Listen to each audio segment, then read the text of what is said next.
Привет, друзья! Как меня слышно? Нормально слышно? Сегодня среда по средам. И тема сегодня разговор с вами про YouTube и про так называемый ФВНЧ. Что это такое? Мы с вами сейчас разберем. Ну или вы напишите, что это такое по вашему мнению. Что такое ФВНЧ, как расшифровывается ФВНЧ.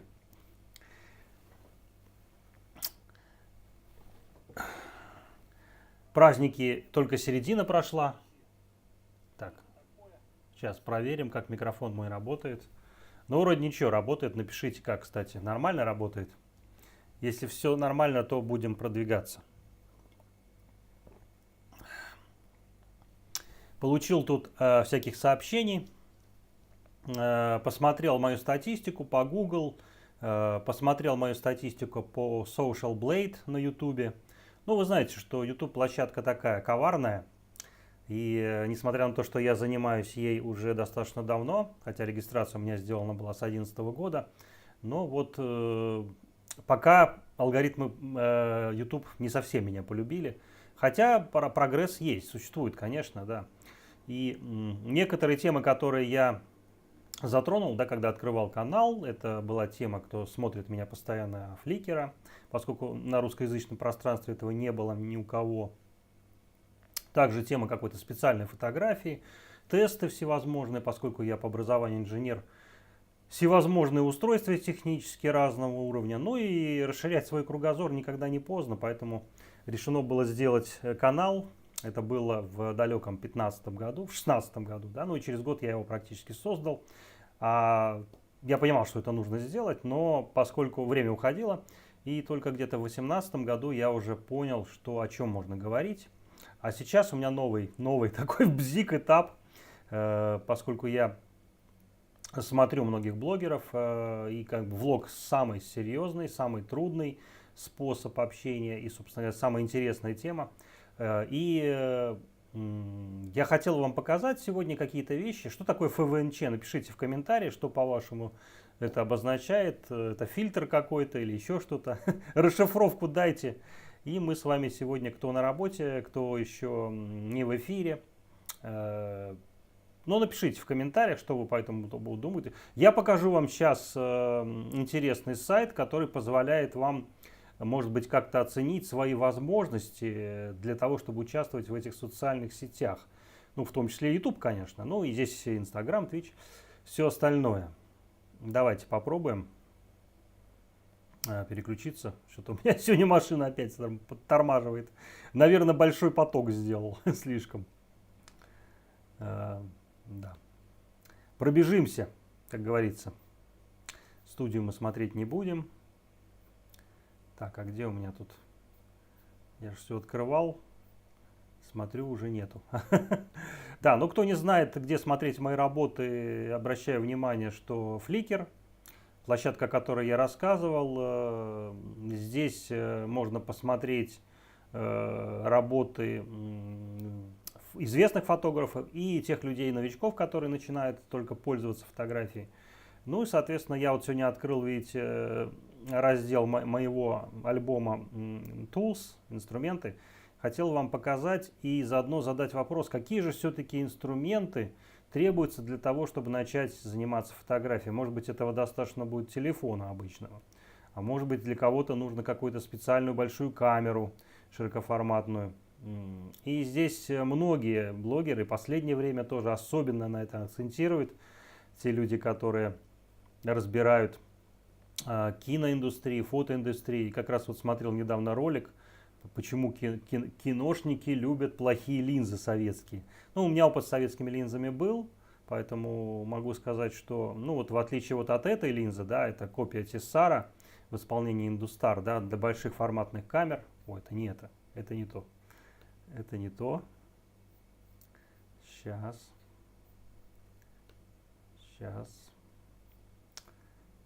Сейчас покажу. Ну вот, например, киношная линза, так называемая f95, да. То есть это ламо, сделано для проектора.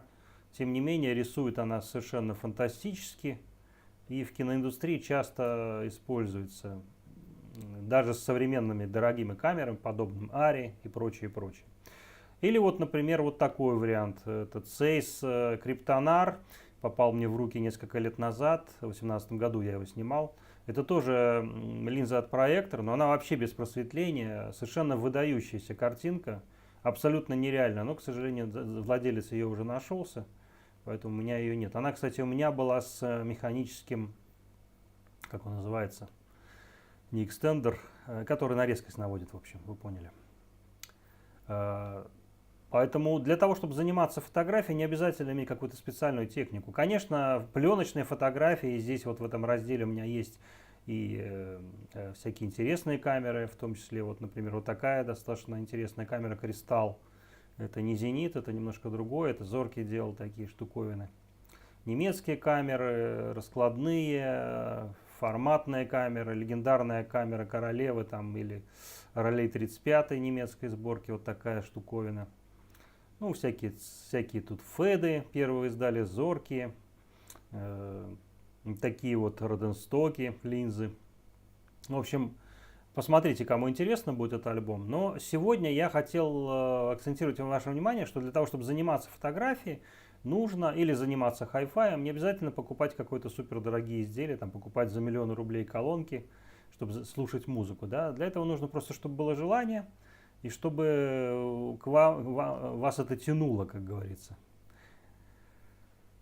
Вам это хотелось заниматься. Тогда, конечно, результат придет, и рано или поздно вы поймете, какой жанр фотографии вам интересен. И вот последние дни я, вспоминая, прокручивая, там, пересмотр делая, как по Кастанеде, свои ощущения из самого раннего осознанного состояния, к чему я пришел в фотографии, я обнаружил, что в принципе меня всегда интересовало деревья. И последний цикл, крайний цикл, который я делал в Таврическом саду, и два выпуска, которые я сделал на своем канале про, во-первых, мобилографию, простые приемы съемки на телефон. Вот эти, кстати, работы, смотрите, вот эта работа, потом вот эта работа, это все сделано на iPhone. На iPhone, который передо мной лежит, старая там SE-шка. Поэтому не нужно какие-то специальные камеры для того, чтобы понять и осознать то, что может вам принести какую-то радость или какую-то терапию. Я уверен, что фотография является терапией, и об этом я записывал не одну трансляцию, и в данном случае это так, особенно в нынешние времена. В любой части света люди это осознают, и фотографы, может быть, неосознанно этим занимаются. Поэтому фотографируйте. Деревья, конечно, это вообще интересная тема. И вот это было сделано на мою конику старую, 20-летнюю камеру практически. И вот даже в предыдущий Explore, который меня забрал, я думал, что же за будет работа. Ну вот, кстати, вот эта работа попала в Explore. Там 13 тысяч почти набрала. Но это все снято вот на старую конику, я здесь немножко подредактировал. Единственное, что у меня здесь выпали детали, потому что я стал пользоваться после того, как загрузил. Решил ее модифицировать автоматическим исправителем фликера. Кстати, есть такая штуковина. Вот, например, любую фотографию вы можете, если не разбираетесь и не хотите заниматься какой-то обработкой, вы можете просто вот нажать эту кнопочку.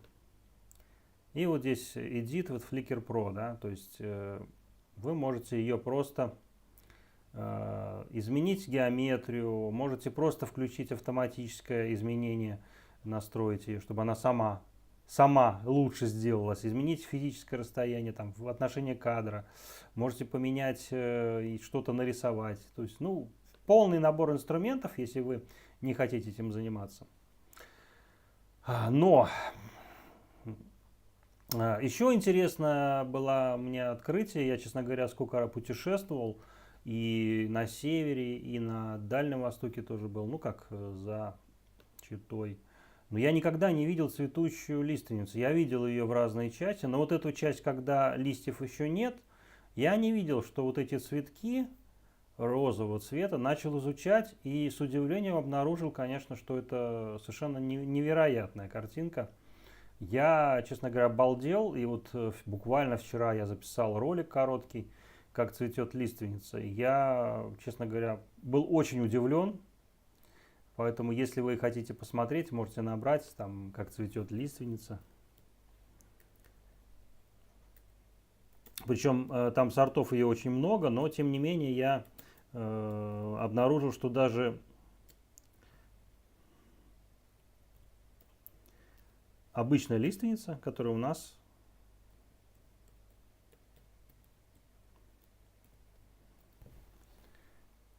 вот такие штуки.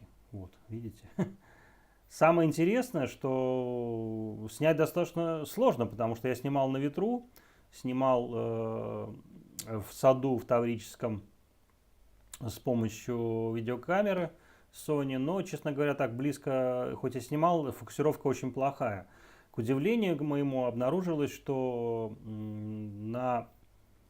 честно говоря, ну вот здесь он это видео, сейчас можно посмотреть ее чуть-чуть.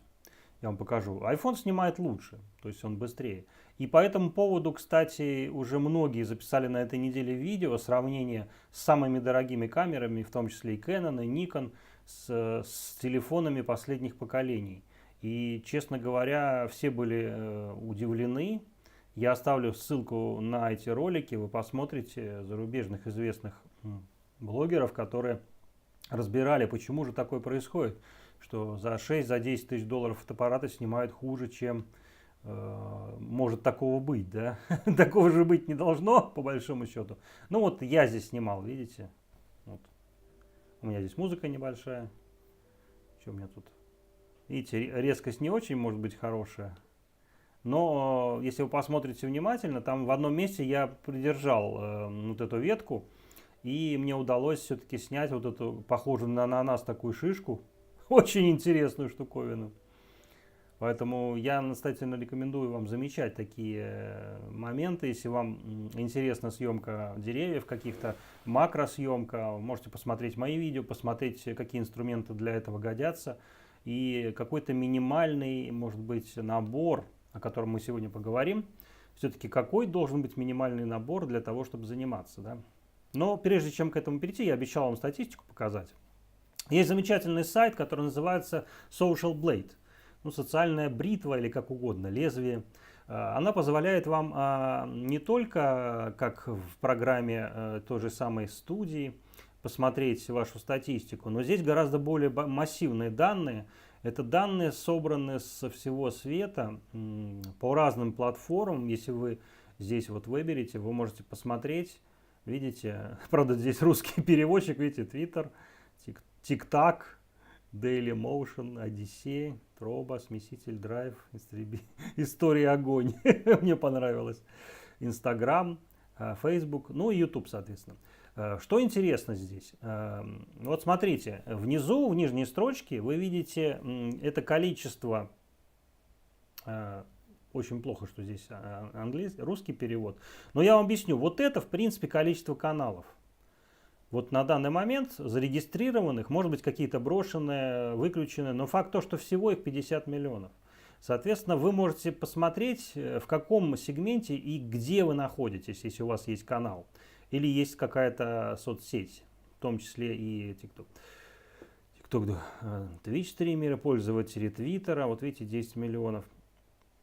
Инстаграм аккаунты, страницы Facebook, создатели. Ну, в общем, все. Более того, здесь можно выбрать еще по странам, посмотреть, да, и, соответственно, выбрать сравнение, когда вы видите. Давайте на примере моем сделаем. Ну, вот, ну, давайте с Ильи начнем, да. Не с моем, а Илья Курочкин, кстати, интересный формат. Он разбирает технику, то есть делает обзоры каналов зарубежных при просмотре.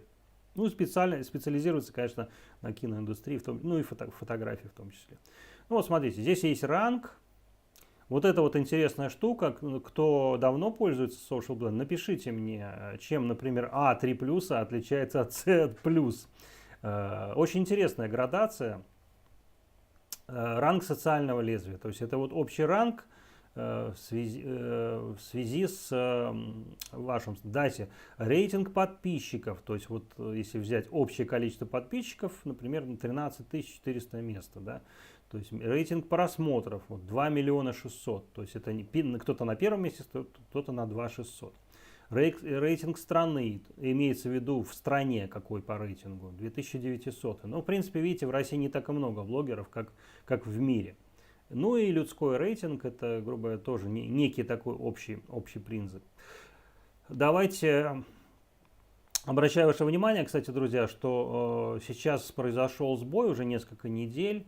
Говорилось о том, что, скорее всего, грохнули какой-то сервер YouTube, связанный со статичными картинками. И теперь напишите, кстати, в комментариях. Мой канал тоже, кстати, не отображает картинку и мою фотографию. И все в русскоязычном варианте в России каналы, если вы смотрите их с России без VPN, они тоже не отображают ни заставку, ни картинку. Это очень плохо, но я надеюсь, что что-то из этого получится. И, может быть, что-то улучшится. Давайте посмотрим Фавионыча сегодня. И, кстати, вы заодно можете свои аккаунты проверить. Если у вас какие-то брошенные аккаунты, вы можете ввести сюда свой аккаунт и посмотреть, что же у вас не то. Или, может быть, какой-то аккаунт у вас закрыт. Как это делается, я сейчас покажу. Ну вот здесь, видите, тоже я где-то примерно в 600 тысячах нахожусь. Из всех количества подписчиков, имеется в виду по модулю, по рангу, да, то есть у меня тут 17 600, ну примерно то же самое, да, то есть где-то внизу. Ну и общий ранг из-за просмотров, да, 30 миллионов, то есть я нахожусь очень глубоко внизу. И, кстати, Илья мне писал, сколько подписчиков. По какой-то причине у меня здесь отображается в этом же Social Blade 197. На самом деле подписчиков больше 300 уже. Благодаря вам, спасибо вам. И ранг, значит, что интересно. Здесь можно, система автоматически, исходя из этих данных, строит примерный доход. Но у меня дохода нет, у меня YouTube не приносит никаких денег, хотя я занимаюсь уже не один год им. Потому что многие там кричат, что вот там кто-то деньги зарабатывает. Ну, где, конечно, кто находится в сегменте, да, он зарабатывает деньги, я не спорю. Так вот, что же интересно здесь еще есть? Здесь можно посмотреть сравнение, с кем же сравнивает ваш канал. И у меня, кстати, к вам вопрос. Если нажать эту кнопочку, то можно обнаружить, что каким-то образом, ну вот, во-первых, я перемещаюсь сразу в B-, не в C+, то есть выше по рангу. Ну, C+, B- примерно то же самое. И здесь есть каналы, которые, ну вот аналогично люди, да. Количество подписчиков всех больше 50 тысяч. По какой причине, скажем так, вот я нахожусь здесь, в этом сегменте, я не знаю. И вот для меня вопрос. По рейтингу место примерно в этом же самом, но видите, по количеству каналов, да, вот загрузки 300, подписчиков 56 тысяч, да. Страна Б. То есть я не знаю, как это объяснить, может быть, кто-то подробнее расскажет. Я не нашел информацию по Social Blade. Может быть, конечно, есть какие-то ролики интересные, или вы знаете что-то подробно. Также можно здесь посмотреть подробную статистику, но мне больше всего заинтересовало именно то, так, ну давайте еще раз, что данных много и сразу как-то их, ух ты, что тут у меня полетело сразу. Так, Social Blade.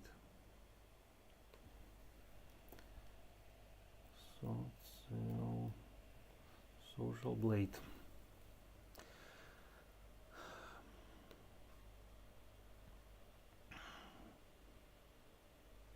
И в связи с этим вопрос. Все же, что такое ФВНЧ? Напишите в комментариях. ФВНЧ.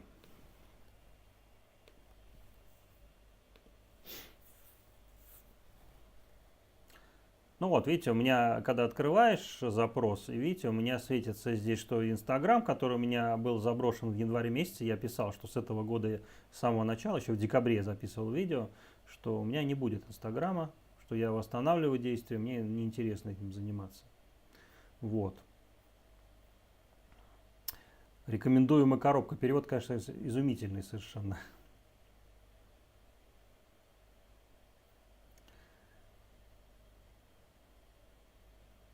И здесь есть прогнозирование, так же как в VidIQ, которой я пользуюсь, платформа, которая позволяет вам видеть рост, видеть оптимизацию, заниматься оптимизацией канала.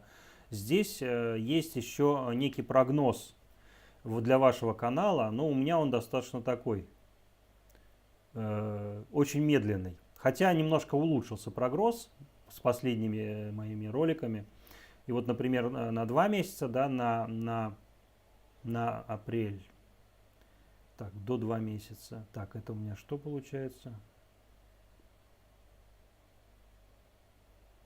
Ну да, 22 год. Вот 23 год, например, смотрю. Он пишет подписчиков то же самое. По какой-то причине у них не двигается, да. Прогноз просмотров 100 тысяч. Ну, в 1,5 раза, типа через год. Пишет там, например, 23 год 200 тысяч, да. То есть очень медленный прогресс. Ну и вот там 5 лет, 2 миллиона просмотров. Это имеется в виду просто просмотры. Понятно, что это очень субъективный прогноз и очень пессимистичный для моего канала весьма. Кстати, по какой-то причине, видите, обложка показывается, а логотипа нет. Есть еще вот такие значки, которые тоже могут появиться, могут нет. Например, вот этот значок позволяет, что ваш канал авторизован на платформе Social Blade. Это, кстати, достаточно быстро делается. Вы можете авторизовать любую свою платформу на этой, и, соответственно, она уже будет в базе данных появиться.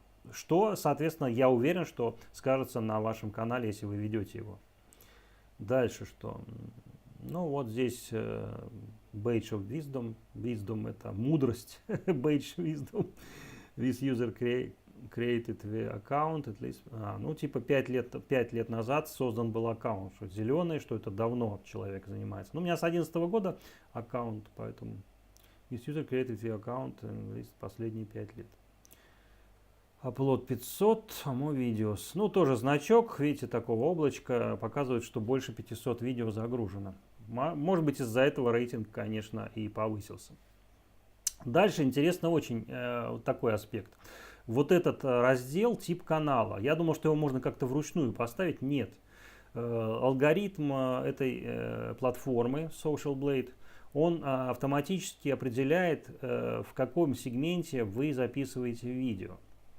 Несмотря на то, что у меня были и технические видео, и видео путешествий, там, и люди, и блоги, и чего только не было, и образование, и развлечений, очень много роликов, все-таки он его положил в раздел «Люди». Видите, здесь написано «This metrics derived from the users 10 most recent public videos».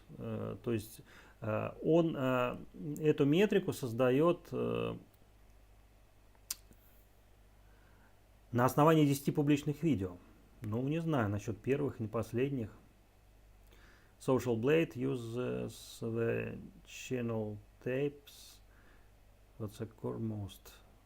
Ну, в общем, это говорит о том, что он используется тип канала, самый подходящий, можно так сказать, можно так перевести.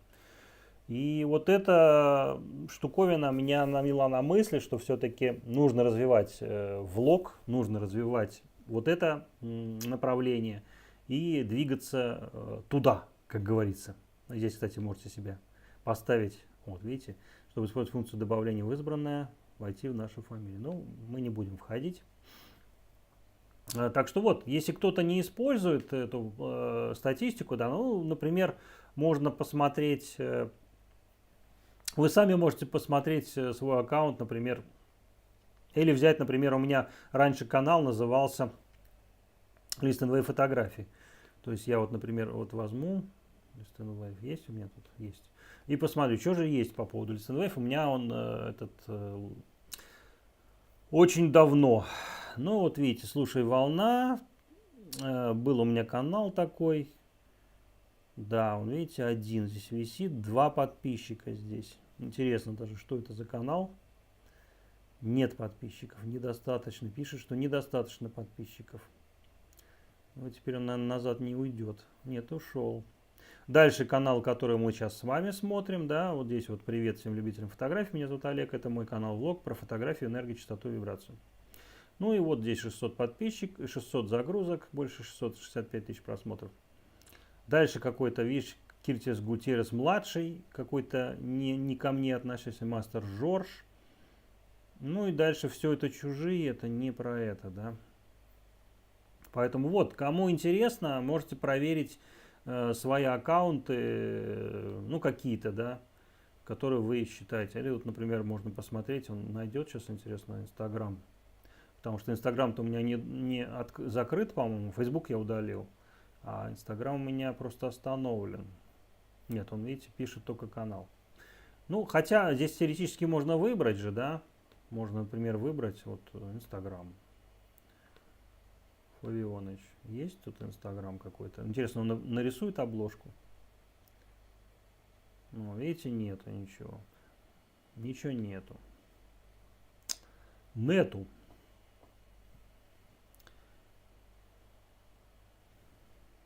Так все-таки, друзья, что такое ФВНЧ? Что ж такое ФВНЧ? По вашему мнению, что это такое, что это означает? Но один из вариантов, который я об этом говорил, это, можно сказать, некий фильтр высоких-низких частот, ну или сокращение от согласных букв Фавионыч. Почему я назвал этот ролик именно ФВНЧ? Потому что для того, чтобы идти к заветной цели, нужно четко абсолютно понимать и настойчивость. Вчера посмотрел интересный ролик, очень Майк Китон, по-моему, его зовут. У него больше 5 миллионов подписчиков, очень известный блогер, он самый, наверное, известный, Майк Кинон, по-моему, да. И вот он там встречался с итальянским блогером, которого там, по-моему, 500 тысяч или 200 тысяч. И он его спрашивал, что же самое главное для достижения цели, для того, чтобы... И там такое слово английское переводится, оно как последовательность. И вот последовательность в действии, последовательность в мыслях, последовательность в решениях приводит к успеху.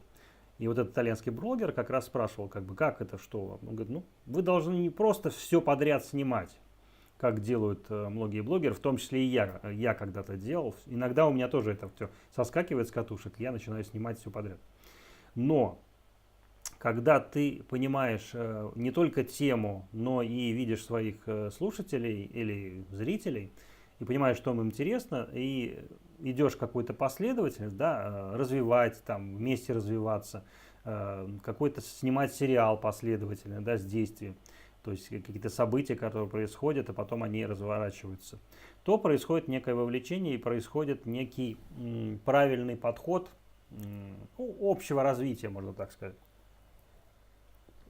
Не только роста канала, но и всего остального с этим связанного. Вот такая штука. Полторакрата. Начал смотреть сначала на полторакрата. Медленно говорю, наверное, да? Совсем медленно. А сегодня настроение такое. Медленное, спокойное. Social Blade немножко затронул. Посмотрел, что же это за статистика такая. И как раз... Я не знаю, пользуется ли Илья Social Blade, потому что мне интересно, что он по этому поводу думает и насколько данные, которые приводит Social Blade, они реально помогают в развитии. Для меня, например, это было открытие некое, поскольку не то, что охват по разным соцсетям, но вот эти рейтинговые штуковины, связаны именно как раз с рейтингом, почему-то мне это очень запало. И мы сейчас опять вернемся в Social Blade и можем набрать Илью. Илья сегодня будет как подопытный кролик. Да я уже сегодня был подопытным, да. И заодно, кстати, Илье вопрос по поводу, почему все-таки до сих пор не восстановлен сервер, ответственный за статические картинки на YouTube. Как это влияет. И, ну, в принципе, все кричат, и Канаден, и Стас Быков говорил об этом. Все практически знают, что пока ничего хорошего, да, Инстаграм ввел, не то. Не сулит, потому что, ну, когда вы видите пустой аккаунт, грубо говоря, ну, заставка какая-то есть, но вот этого нет. А если смотреть на каналах, например, я вот вчера смотрел, у меня пустая, если заходить со стороннего ну, как бы в теневом аккаунте, то, в принципе, нет обложек. Поэтому, насколько это интересно. У меня вопрос вот к вам, кто в курсе, что же вот это означает. Ну, эти рейтинги можно догадаться, я уже про них говорил. Меня интересует вот похожие каналы, вот этот раздел. И, соответственно, вот эта штука, которая А, Б, С, Д, ну там С плюс, С минус, насколько она адекватно показывает развитие канала. И больше всего меня удивило то, что в этой статистике есть закрытые каналы, удаленные каналы, заблокированные. То есть можно посмотреть каналы, с каким идет сравнение. И, например, потери, да, каналов подписчиков. Есть, вот я смотрел каналы, которые теряют там 12 тысяч за день. Там есть, которые там потеряли там 100 тысяч за день. То есть очень интересно.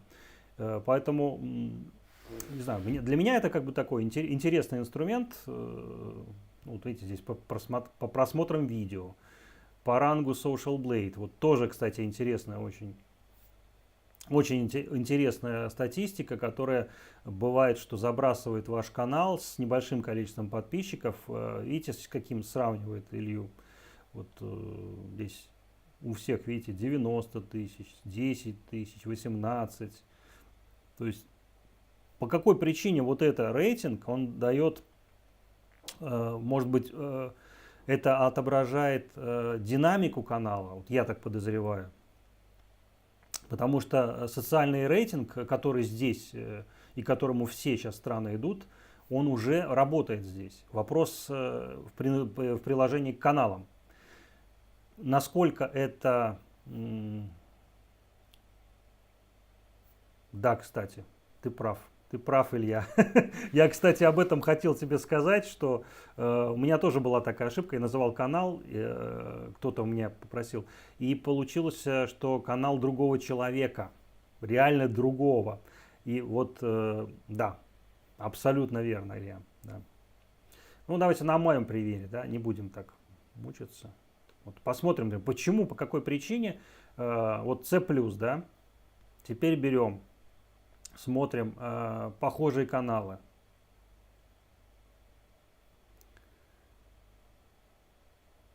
Здесь вообще какие-то горячие видео. Раздел «Люди», да, то есть можно по типу. Ну и, например, вот «Люди». B- тоже такой же рейтинг, да, примерно. 2000 загрузок. 56 тысяч подписчиков, просмотров 48 миллионов. Понятно, что канал достаточно давно, видите, в 2017 году, в феврале. Но у меня создан в конце 2017 года. Рейтинг по людям 2300, рейтинг страны 1800, ну это высоко, видите. Количество просмотров уже не миллиона, уже, видите, 4500.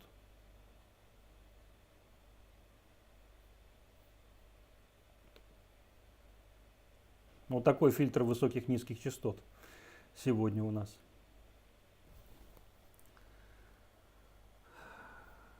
Поэтому для меня вот это, конечно, очень интересно, что этот рейтинг дает для продвижения и почему иногда встречаются каналы. Я как раз вот недавно обновлял, и у меня получилось, что ну, по рангу Social Blade, да. Давайте посмотрим так.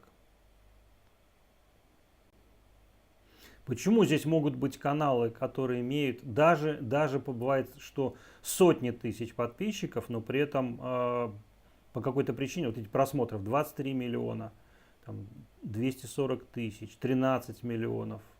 То есть рейтинг одинаковый, да, но количество подписчиков, ну вот я тут на один, у которого там, здесь почему-то отображается 197, хотя у меня больше 300, да. Но по какой причине он лежит, вот мой канал, вот в этих, да.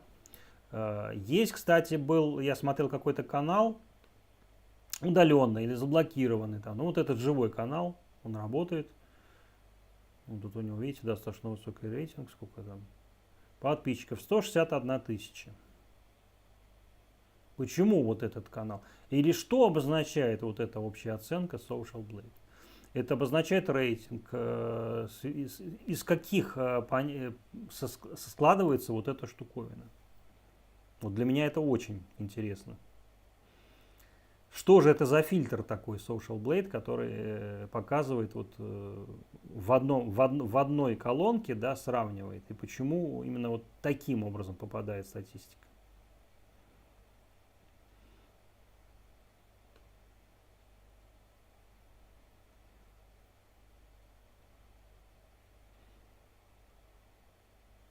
Ну, здесь 17 тысяч.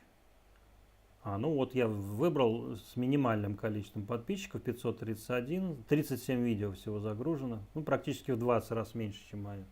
Страна, кстати, не отображается здесь, но это музыкальный канал, так понимаю. Да.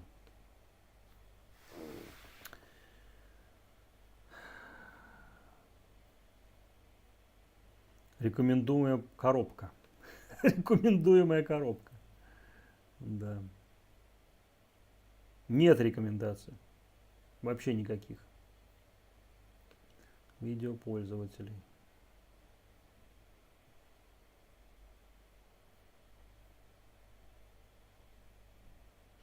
Ну это видео именно само. Сами видео, которые я загружал. Да. Ну и, соответственно, здесь тоже можно посмотреть видео самых просматриваемых, самым высоким рейтингом, самых актуальных. Ну, давайте самых актуальных посмотрим.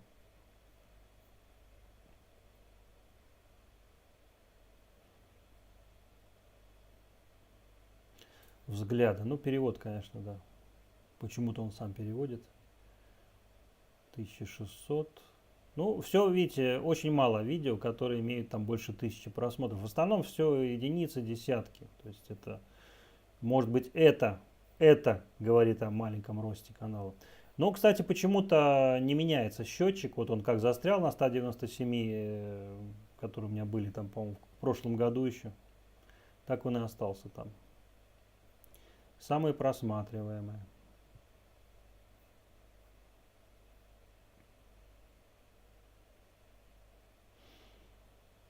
Угу. Ну, здесь, кстати, не самое просматриваемое у меня там про плоскую картинку кадра, там больше 5000. Здесь вообще почему-то не отображается. Здесь про кроссовки. Дальше это шортс один. Ну и чуть-чуть. Понятно, что, скорее всего, ошибок тут есть по статистике, но в целом я думаю, что примерно можно пользоваться этим инструментом. Тип канала «Люди». Ну, то, что я и говорил. Вот, кстати, по поводу рейтингов. Здесь можно посмотреть 50 лучших. Лучших можно посмотреть по стране. Можно по разделам топ выбрать любой, да. Ну, вот, например, какой можно выбрать? Научные технологии, да. Кто у нас научных технологий? Ну, видите, это тоже вперемешку А1, АБ. Тем не менее, есть каналы с десятками миллионов подписчиков.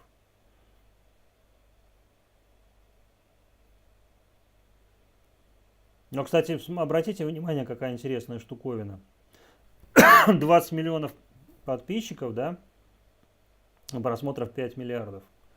То есть, все-таки с увеличением количества подписчиков не факт, что увеличивается кратно, очень сильно кратно количество просмотров.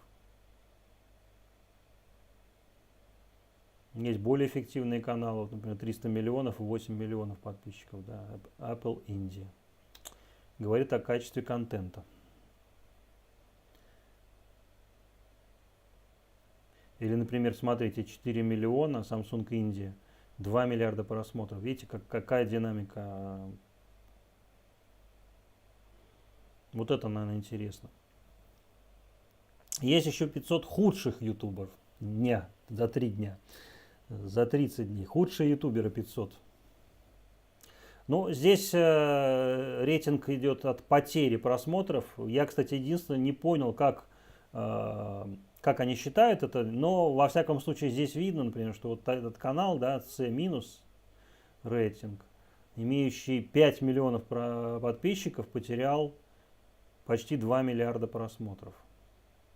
То есть это можно объяснить, скорее всего, только одним, что, скорее всего, канал этот просто закрыли. Cartoon Kids. Ну да, детский канал про 5 миллионов подписчиков. Но, кстати, не написано, что он закрыт. Он просто потерял их. Про свинку Пеппу. Интересно. Сейчас посмотрим, вернется он назад. Ну а для кого-то, видите, 10 миллионов и просто получить 2 миллиона просмотров из 10 миллионов, это уже считается плохим рейтингом. Он в эту таблицу его внес. Или, например, почему-то, по какой-то причине, видите, 17 миллионов подписчиков, 22 миллиона просмотров добавился, но при этом она в худшем канал занесен.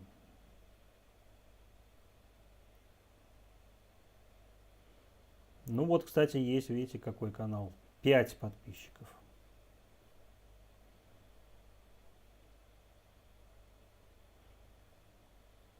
Просмотров видео 0. Ну, очевидно, что канал... Хотя, видите, пользователь в 2013 году, но канал, в принципе, не факт, что создан в это время. Он может быть... Да, на 0. 5 подписчиков было, все отписались.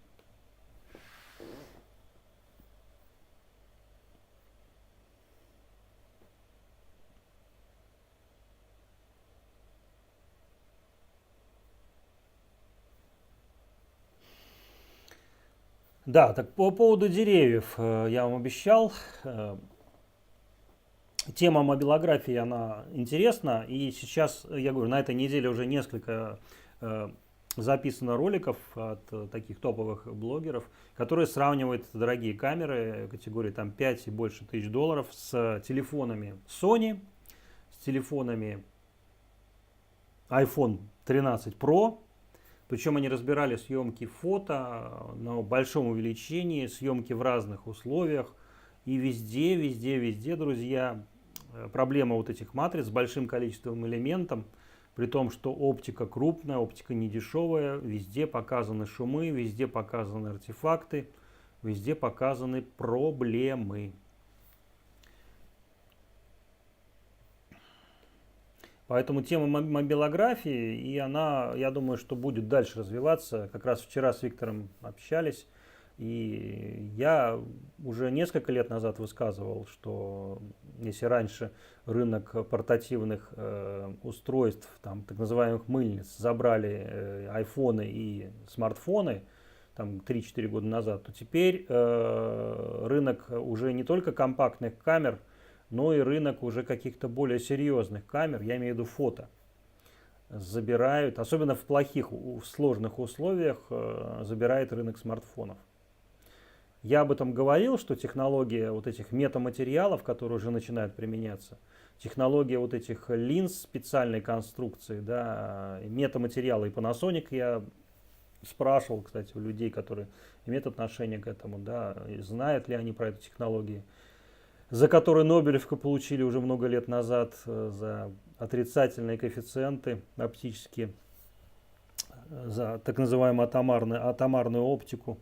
Это идет 100%, мы это увидим, и я думаю, что в ближайшее время мы увидим очередной всплеск уровня качества.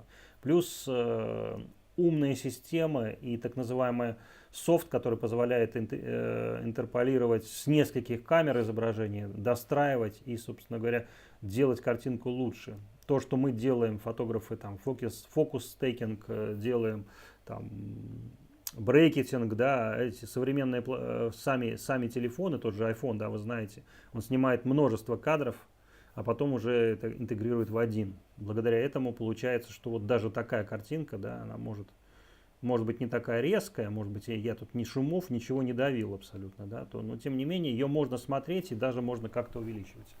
Если же смотреть то, что, например, я из нее сделал в качестве эксперимента, да, ну покажу, я просто ее закрыл, я покажу, на какое-то время я открыл этот вариант, более похожий на рисунок, да, графику. Сейчас она закрыта. Вот такую штуку сделал из нее. И с точки зрения вот, творчества, с точки зрения каких-то интересных мыслей, да, что можно сделать из этих фотографий, которые сделаны на смартфон.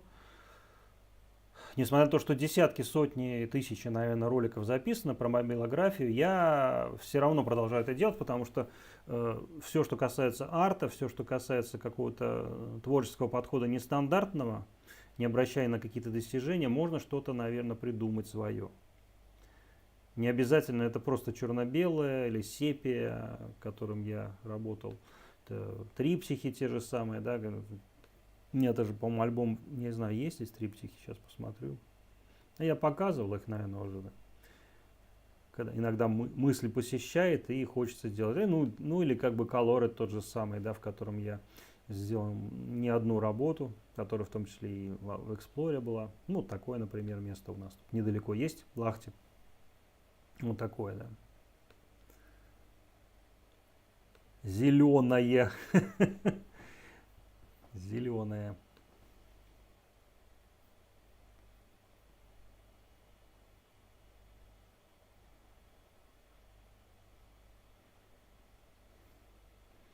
Ну вот у нас разгар был пандемии, когда там в апреле 2021 года я снимал, да.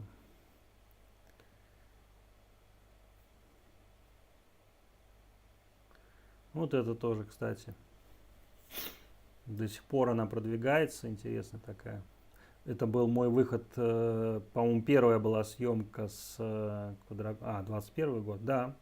Квадрокоптер только я купил, пошел испытывать его, тестить его систему обнаружения препятствий. И ну, на обратном пути вышел и вот такую картину увидел. Снимал с рук, кстати. Видите, 1/500. Ну, потом уже обрабатывал. И обрабатывать-то тоже можно разными способами. Я уже неоднократно говорю, что я использую планшет, iPad. И как раз переходя к минимальному набору, если говорить о минимальном наборе, то можно что увидеть. Что это может быть?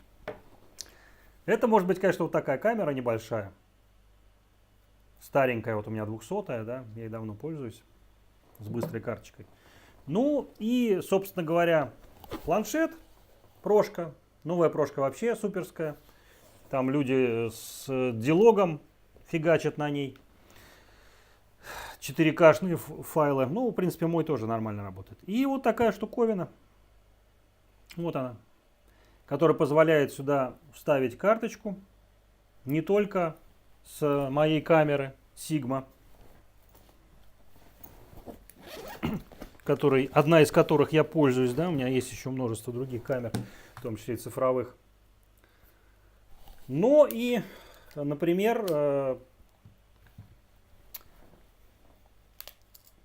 прямо на локации вытаскиваете карточку, вставляете ее сюда и вперед погнали обрабатывать. Я обрабатываю в LumaFusion, кто-то обрабатывает в других программах. Но на планшете мне нравится. Много лет я обрабатывал в обычном iMovie. Ну, такая допотопная программа, но тем не менее начать работать в ней можно. Вполне возможно. Да? Привет, фотопрофиль 71. Забросил Flickr фотопрофиль. Тебя не видно даже, куда ты ходишь.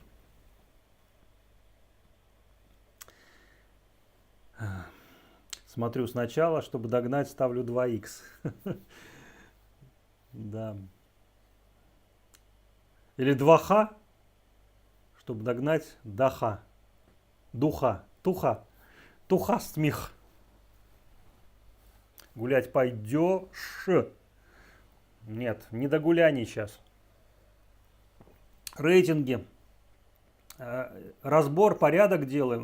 Наводим порядок везде. И в головах в том числе. Фильтр высоких низких частот. ФВНЧ. Сегодня вопрос. Почему? Что такое ФВНЧ? Работаю. Мы тоже работаем. Видите, со стаканом работаем.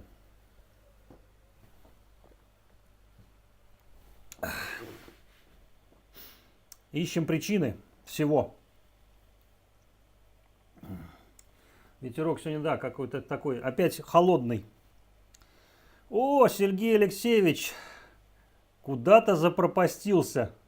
Я тут в телеге посмотрел твои работы. Квадрат не надоел пленочный еще? Или уже тянет назад куда-нибудь в 35 миллиметров? Да. А то я смотрю, там зимние фотографии. Тоже, наверное, работа. Ну, работа, что делать? Фавионыч выходит в неудобное время для жителей, скажем так, средней полосы. Да? Для жителей Дальнего Востока удобное время. Для жителей Китая, для жителей там других стран очень даже удобное. Так что вот, Сергей Алексеевич расскажет нам, может быть, в ближайшее время, или покажет во Фликере что-нибудь новое, скажет о своем опыте работы с кинопленкой и с фотопленкой рулонной. Все роллы отснял, наверное. Квадрат не надоел еще? Или наоборот, захватил квадрат? У меня, кстати, будет видео, я сейчас пока собираю, и будет оно у меня. Себячность и искусство фотографии, это про селфи. Я сейчас выходной. Так ты фотопрофиль 71 Расоник написал «работаю», а потом писал «я сейчас выходной». У меня какой-то когнитивный диссонанс. Как можно работать и быть выходным? Что это такое? Я сейчас выходной работаю. А, ты имеешь в виду, что работаешь над собой, наверное, да? Но сейчас выходной.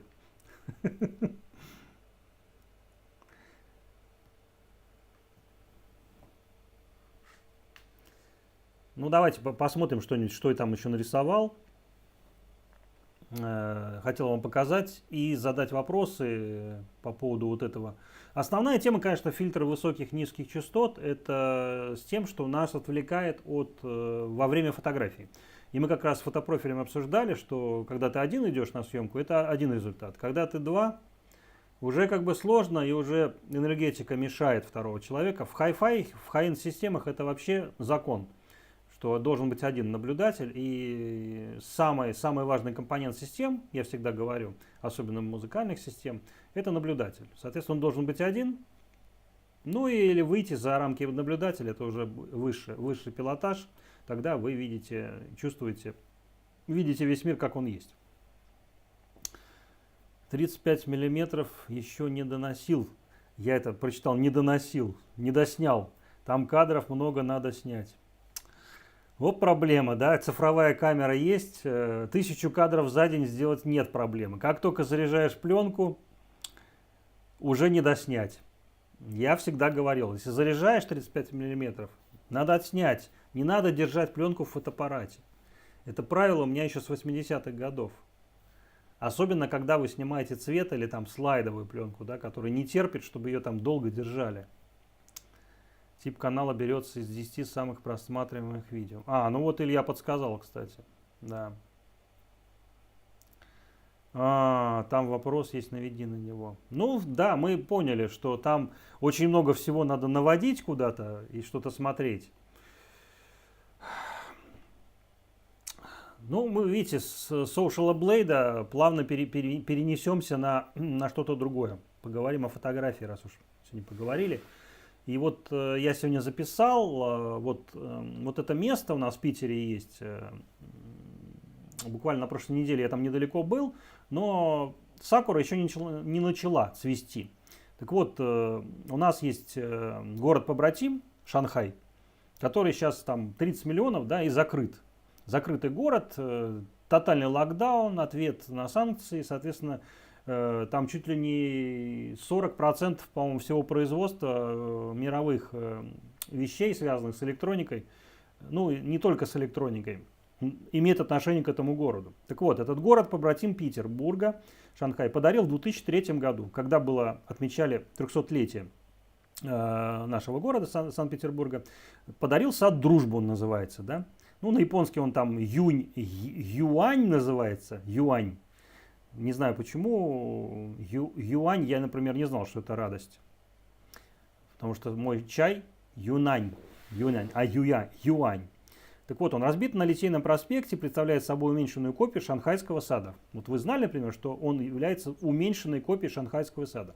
И вот я там фотографировал, в прошлом году, по-моему, искал там такие ракурсы необычные с окнами, ну вот тоже сделал такую. Так вот, в середине мая обычно начинается цветение вишни. Ну, понятно, что уже, я смотрю по фликеру, очень во многих местах уже сакура цветет вовсю. И даже если посмотреть Explore сегодняшний, наверняка мы там увидим этих вишен очень-очень много, если полистаем. И даже в средней полосе России уже очень много цветущих вишен. Так, это у нас Hot Pink Crapable Blossom. Сейчас найдем. Вот она. Ну вот, видите, 19 апреля уже все уже цветет. Где? Германия. Видите, по карте. Можно добавлять, я уже говорил, что во фликере можно добавлять координаты. Даже если вы снимаете на обычную камеру без координат, вы можете потом на карты это добавить. Ну и отметить, там, написать что-то кому-то, если понравилось.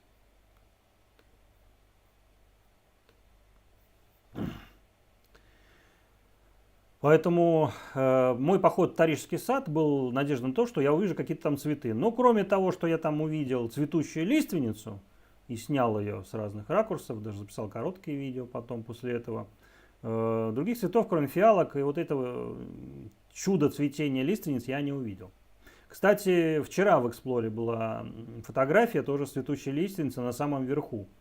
Очень интересная. Ну, с бабочками, кстати. Это, по-моему, с бабочками, да? Сейчас посмотрю.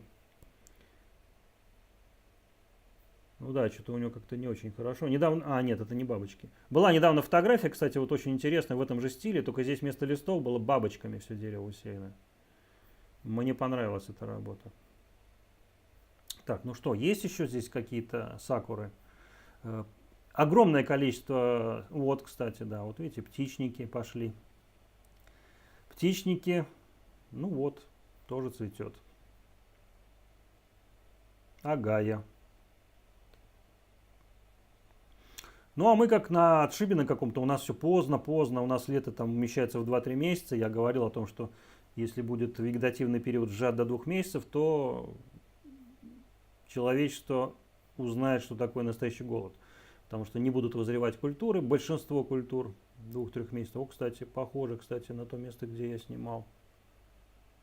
Нет, это не то.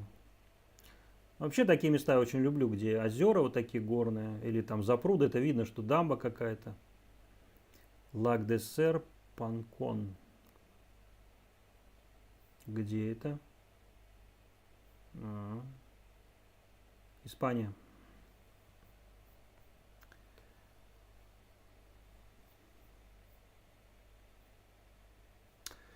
Я говорил вам, друзья, что у меня удалил Flickr, я там начал удалять из групп.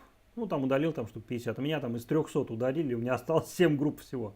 Ну, правда, сейчас постепенно сами добавляют в какие-то интересные, самые выборочные интересные группы, я только оставляюсь там. Не знаю, с чем это связано, с последними событиями, с рейтингом или еще с чем, но это происходит. Что-то нету, кстати, здесь сакуры.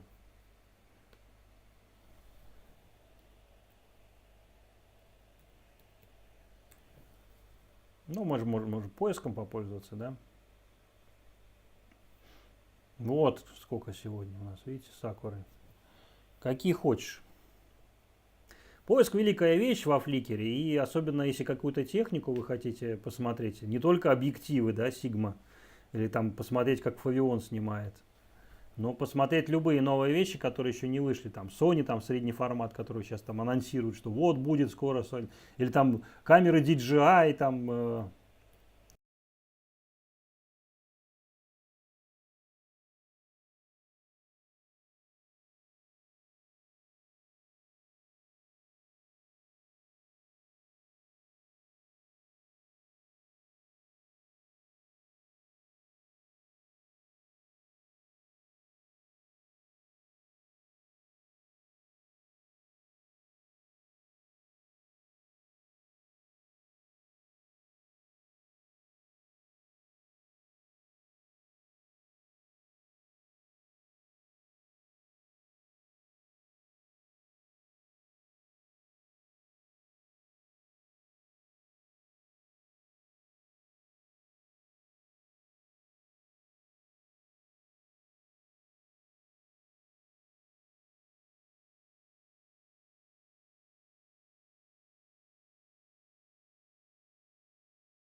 Я не знаю, почему он выключает. Он почему-то сам выключает. Я уже неоднократно, вот Илья наверняка знает, я не пользуюсь двумя экранами подготовки. Он почему-то сам выключает звук. Не знаю по какой причине. Отключает сам. Так вот, я говорил про панораму, что панорама сделана, по-моему, с 12 фотографий, которые он объединяет сам. И в некоторых местах, конечно, некорректно это делает. Такой сдвиг в этой части пошел, да. Где-то я еще видел. Но в целом, если снимать какие-то, может быть, не так высоко, достаточно интересные углы, интересные ракурсы. Хотя я делал еще вертикальную панораму, но она мне вообще не зашла. Она получилась неинтересной, скучной, непригодной практически.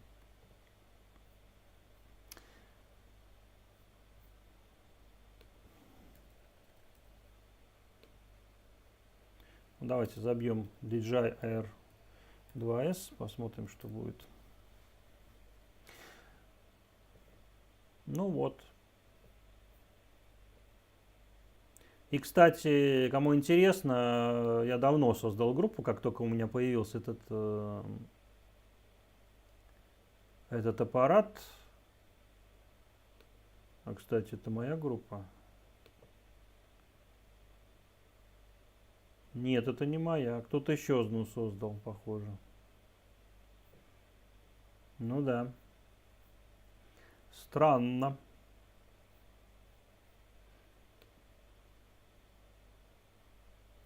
Очень странно. Хотя у меня эта группа раньше была создана.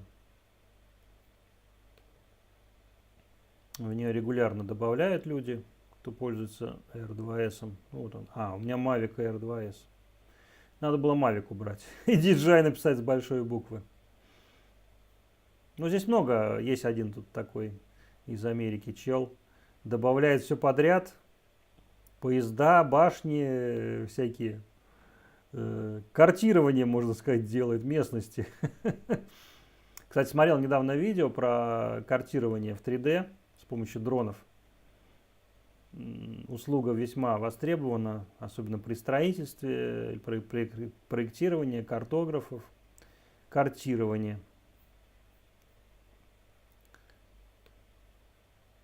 Cincinnati. Да.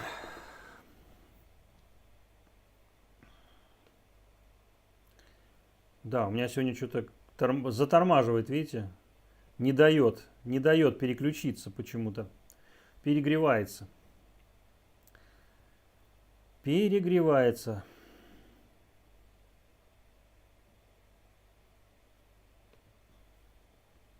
Так что, друзья, я завел альбом «Деревья», поскольку интересно стало пользоваться какими-то необычными камерами. У меня, кстати, в коллекции есть еще камеры, которые вообще начала нулевых. Там 2 мегапикселя камеры с размером со спичный коробок. Кому интересно будет, можно потестить. Напишите в комментариях, если вам интересно посмотреть. Или увидеть, например, камеру от компании Toshiba, которая сенсорная, начало нулевых, там, по-моему, первый год или нулевой. Она сенсорная, друзья. Еще айфонов не было, еще сенсорных устройств. Были только плиты, вот как у меня стоит духовка, да, от пининфарина горения.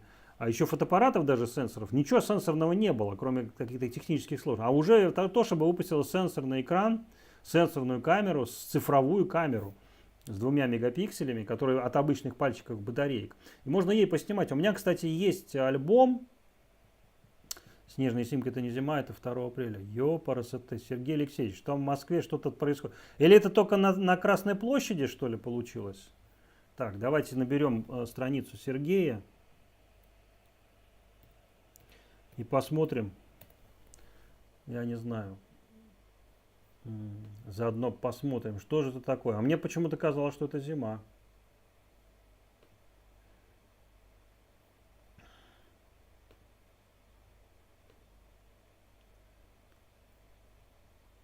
Так у тебя нет здесь этих фотографий. Они только в Телеграме. Ты их не выкладывал, да, я так понимаю? Ну ладно, Телеграм я не буду открывать. Но посмотрите, зайдите в Телеграм. на мой Телеграм зайдите, у меня здесь есть ссылка на канале. Ну, вот здесь вот, если открыть мой канал, то там будет ссылка. Я был уверен, что это зима, потому что там такая жуть абсолютная была. Я очень удивился. Оказывается, это апрель месяц. Ну да, похоже, в Москве тоже Дубачилова еще та. Ну а так в целом, конечно, пленка интересно, когда и вновь возвращаешься на какое-то время. Но постоянно сидеть на пленке, я не знаю. Уже, может быть, я стар стал. Потому что у меня есть альбомы из Rolleiflex, там, из Синара, и там еще только нету. Но, честно говоря, полностью переходить на пленку нет желания, если только катастрофа не случится глобальной. Вот что это такое? Что-то нажал, смотрите, что происходит. О, какие глюки. Жесть. Просто жесть. У меня есть, по-моему, фильм-альбом. Сейчас посмотрю. Где-то я тут делал фильмовую фотографию. У меня, по-моему, несколько альбомов даже разбито есть. А, вот, кстати, Кантиновские есть. Кантина я снимал. Маленькая камера интересная. Ну вот, кто хочет переместиться в 80-е, это снято на самом деле, вот, 19-й год. Ну, это летом, это я сканировал. А на самом деле снято в 19 году тоже. Летом. Я, по-моему, даже написал, когда. Ну, Zeiss Icon Cantina, Navarro Stigmat. Проявлял сам в D76 и сканировал моей пленкой. Ну, вот так снимает Кантина. И, кстати, по поводу разрешения тоже как раз ролик про разрешение вот этих гелиосов 44-х 2. Это самый поганый объектив, который у меня был. Мне в 14 лет подарили «Зенит», после того, как я выиграл конкурс в школе. И подарили этот «Зенит» с этим 44-2. Через 2 месяца он весь поплыл, этот «Зенит». Он, в принципе, уже не резким был. Но через 2 месяца там масло вылезло из диафрагмы. Я его, короче, отнес. Тогда была единственная контора у нас на Замшино. И, короче, они сказали, мы ничего сделать не можем, мы только поменять. Мы говорим, пошли нафиг, верните деньги и все. И в результате у меня появился 57 года Киев 4, с которым я снимал там вплоть до армии. Во время армии, когда у меня украли его потом. Это была лучшая камера пленочная, которую я держал в руках, ну, в то время, во всяком случае. После этого «Зенита», там, перейдя со смены, сначала обычной, потом со смены, символ, Федиком попользовался все-таки. А потом, после «Зенита», Киев, это казалось, знаете, как сейчас после какого-нибудь там, не знаю, Samsung купить Phase One, примерно такой переход был. Что я с рук 1.15 снимал в мороз минус 20, там брал с собой в снег его, там в дождь, ничего с ним не происходило. Хотя у меня там, кстати, не 103-й Гелиос стоял, который сейчас валяется, у меня новый запечатанный, а 8-й Юпитер, это планар, копия планара цейсовского. Ты стал стар. Да, стар. Поэтому по поводу объективов и плохой объектив. Ну вот, например, мне очень нравится, как снимает Навар. Да. А, кстати, вот с Сергеем, если он помнит. Вот, Сергей, кстати, проявлял, сканировал, я только вот получил. Это вот мы в Москву встречались, снимали на вот эту Иконту 35. Фолдер компактный, самый компактный фолдер, который я держал. Ну, меньше я ничего не видел, потому что он меньше даже, чем по толщине, чем 35-й Ролей. И по картинке, конечно, наваровская оптика непросветленная. Здесь, кстати, просветленная. Я покажу сейчас непросветленную. У меня есть фотографии с непросветленной оптики. Сейчас открою, как она меняет восприятие в лучшую сторону. И, кстати, вот альбом по поводу высоких ISO. Фавиона, кому интересно, у меня тут есть он 3200, 6400, 12800. Это были эксперименты такие жесткие.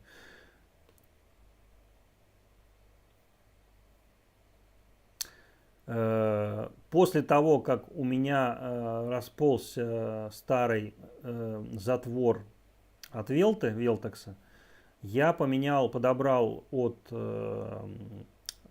легендарного Пронтер, это Готье делал затвор 19 века. И, соответственно, я его поставил. И зимой в Новый год пошел снимать вот этот фонтан, находится у Адмиралтейства. Я его экспонировал и проявлял, видите, как с этим, как 12800. Push-pull или как это называется. И вот такая вот штука. Потом отсканировал смена. Ну, сдвиг тут пошел, да, большой. Описание тут есть, можно посмотреть. А, даже айфоном я снимал. Этим, сканировал айфоном. Это на самом деле пленочная запись. Так, я хотел показать вам непросветленное. Кстати, здесь непросветленный Виктар. Это вообще объектив, который разрабатывался для микроскопа. Так, я хотел показать пленку непросветленную. Непросветленную. Где Rolleiflex?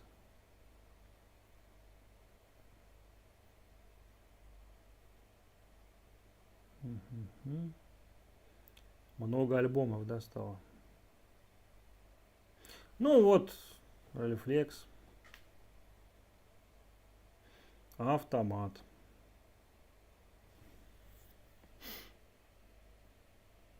Я это вообще в руках держу. Вот такой рисунок. Показательно будет есть, сейчас покажу. Так, это не очень удачно, это автомат 39. Я сейчас покажу вам Rolleicord 34, где мой любимый объектив, это триплет Кука. Сейчас я его найду. Это надо найти фильм. Фильм фотографии.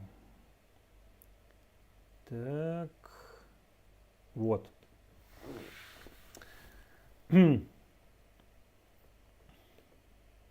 Ролей 35, друзья. Несмотря на возражения людей, которые пишут, что это лучшая камера, вообще не зашла. Почему? Потому что, несмотря на то, что это лучшая сборка, это немецкая первая партия 70-го года, не сингапурская, с цейсом настоящим, с родной немецкой сборкой, коллекционная камера. Несколько лет она у меня была, я ее продал, не жалею. Она не любит тень. То есть она снимает только на ярком свете. Все остальное она делает ужасно. Вот для примера, вот в такой же даже более темном лесу, я снимал вот здесь в Лахте, когда еще не был вырублен, да, это снято регулой, которая значительно дешевле была, когда вышла, да, ну и, собственно, но она снимает лучше, на самом деле, чем этот ролей. Хотя здесь просветление, это 53-54 год. Ну, зерно, как видно, хорошо, да. Я не помню, сколько сканировал, но сканировал много, 100 мегапикселей, по-моему. Это было очень давно. Сейчас, по-моему, 300 уже можно снимать. Так, чего происходит? Куда-то меня выбрасывает постоянно. Выкидывает. Сейчас покажу вам этот рисунок низкого контраста. Вот он рисунок этот. Вот кто-нибудь узнает это место в Питере, друзья? Хотя я здесь написал в описании, но может быть кто-то знает этот переход. Удивительно, переход фотогеничный, ну как бы там много чего делать можно. Совершенно фантастическое место, там 2 перехода. Напишите в комментах. Это роликордом снято, это первая пленка, которую я в него зарядил. Сколько он пролежал, эту камеру вывезли во время Второй мировой войны. Я купил ее у сына человека, который ее вывез, тоже пожилого человека. 1934 года роликорд с триотаром, это триплет Кука. Мозг взорвался, когда я проявил пленку сам. После даже Rolleiflex автомата, который один из лучших как бы камер довоенных, это вообще взрыв мозга. То есть после этого я стал информацию рыть. Почему так деградировала оптика после Второй мировой войны по всему миру? И ответ пришел, в принципе, сразу по всем направлениям, потому что все, что я смотрел до 1939 года, это все всегда было лучше, чем после войны. Для меня это была загадка, но потом, когда я понял, что это связано именно с составом стекол, и то же самое по Киеву, да, то есть если вы ищете и хотите купить Киев, 4, 3, без разницы, 2, вы должны смотреть камеры, которые были до 57 года. А еще лучше самые ранние.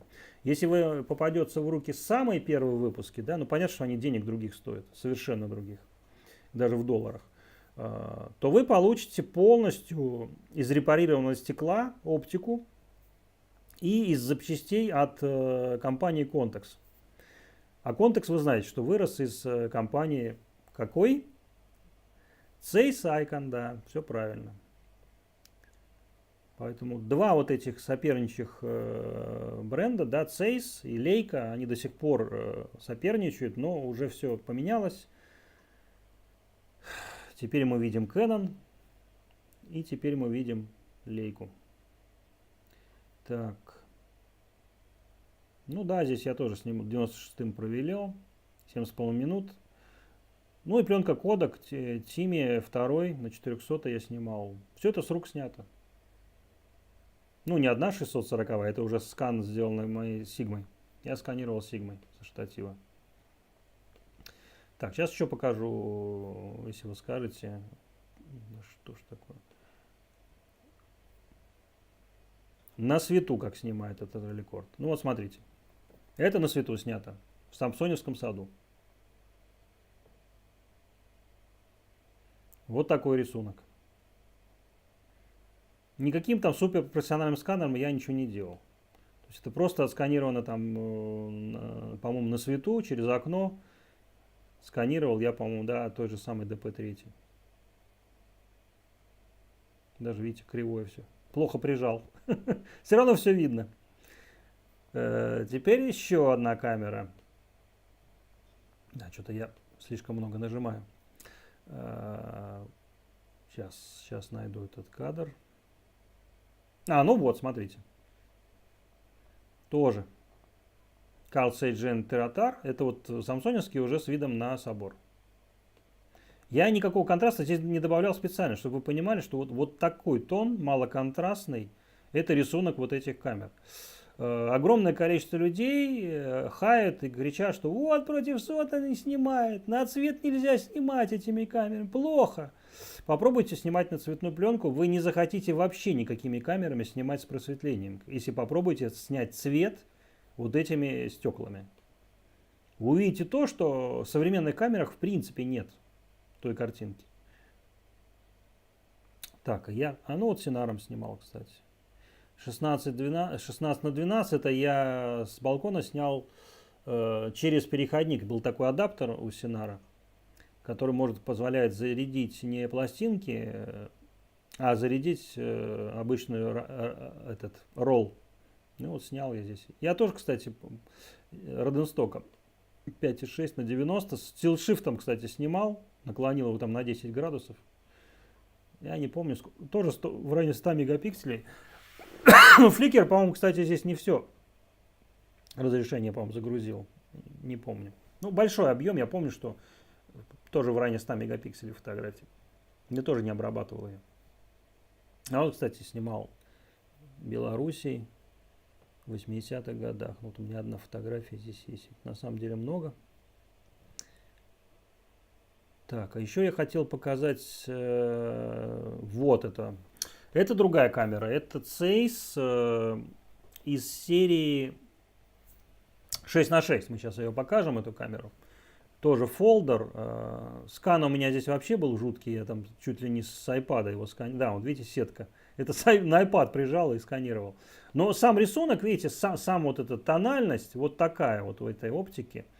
И здесь тоже.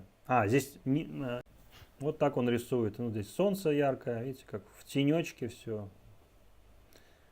Хотя я не большой любитель портретов, но мне что-то захотелось его встретить с камерой. И он там пока улыбался, когда смотрел камеру, я его сфотографировал. Так, я хотел показать эти камеры. Да. Утомил, наверное, вас сегодня. Ну вот я даже альбом сделал, Time Free Instruments. Ну, вот здесь вот, кстати, вот этот нетарчик. Уже просветленный, это уже 50-е годы. А вот, собственно говоря, знакомая. Я думаю, что кто-то знает, что это за камера. Сало называется. Камера сала. Да, удивительная по компактности, удивительно по конструкции сама камера. Хоть мне ее восстанавливать пришлось, там винтика одного до сих пор, по-моему, я там подбирал. Но камера, конечно, удивительная. По картинке, по всему. Вот это, кстати, серия тоже с дальномерами уже.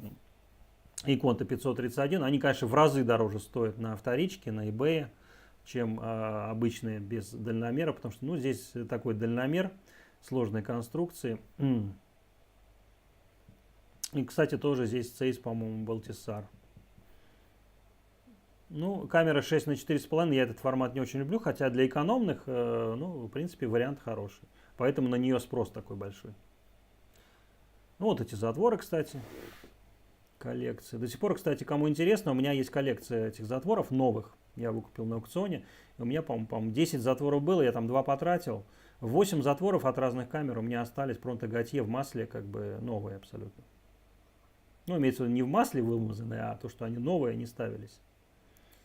И вот, кстати, вот старый затвор, который мне пришлось поменять, потому что там сами ламели, они из бумаги были сделаны в 30-х годов. А вот, кстати, как она выглядит, эта камера. Большая, 6х12, она, видите, в карман помещается. Поэтому, когда мне говорят о среднем формате и размер матрицы там 45 мм на 34, там 36, мне, конечно, смешно, то, что называют это средним форматом. Хотя у меня там злые языки говорят, что вот, а таких камер нет. Ну, есть, я рассказывал, что есть блогер в Америке, который делает 9 на 12 сантиметров матрицы, делает камеры. Есть в Европе один человек, который тоже такие большие матрицы делает. Они с не совсем большим разрешением. Есть технология, которая с помощью сканеров, вот этих там 8, по-моему, мегапикселей или 12 по узкой стороне. Все это ездит. Камера в Швейцарии человек собирал. Сделал такую камеру, которая имеет действительно большой формат. Поэтому вот, кстати, это вот уже возрожденная Велта Велтекс уже с новым затвором. Лежит спокойно, отдыхает. Так. Ну вот сегодня такой фильтр высоких низких частот с Вавионычем. По поводу Social Blade, если кто знает еще больше информации, буду рад, если поделитесь, где что. Ну хотя на YouTube я тоже посмотрю что-нибудь, но для меня многие вопросы все равно остаются. Именно вот эти рейтингов, да, и каким образом они влияют на продвижение. Ну а для всех остальных желаю удачной недели. Надеюсь, что все получится. Фотографий будет много, тестов техники еще больше. Штативы, которые некоторые не любят, а некоторые полюбили. И, кстати, вот Сергей пользовался вот этим пик-дизайном. Расскажи, как он себя повел на пленке на большом формате. Сергей написал: спасибо, что про Icon напомнил. Пойду пленку вставлю, а то в ролее ночная пленка стоит. Днем нечем снимать. Да, и вам спасибо, Илья. Сергей, не буду вас утомлять. Вообще какие-то мысли возникнут, что сейчас происходит, как отвлечься и включить фильтр высоких и низких частот и обрести гармонию фотографу. А с вами был Фувеныч, друзья. Фувеныч сегодня застрял у нас, но вот он здесь, он никуда не делся. Так что, друзья, всем спасибо. Увидимся. Пока.